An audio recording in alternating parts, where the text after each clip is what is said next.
করেছিল দেশের মানুষের ভাগ্যের পরিবর্তনের জন্য কাজ করেছে।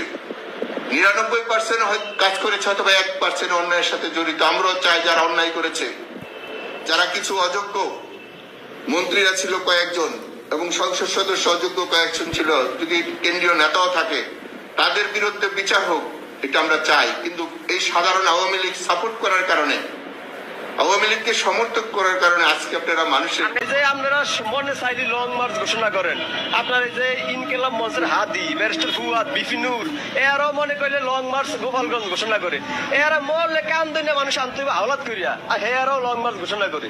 আওয়ামী লীগ মরে গেছে, তার মানে এতই খারাপ হয়ে গেছে তোর মানুষ ব্যারিস্টার ফুয়াদ আওয়ামী লীগ নিয়ে বাজে যার হাত দিয়ে আসবে, নেতৃত্বের মাধ্যমেই আসবে, সেটা তো আমাদের আসলে মাননীয় প্রধানমন্ত্রী শেখ হাসিনা ছাড়া তো আর তো কোনো বিকল্প নেই।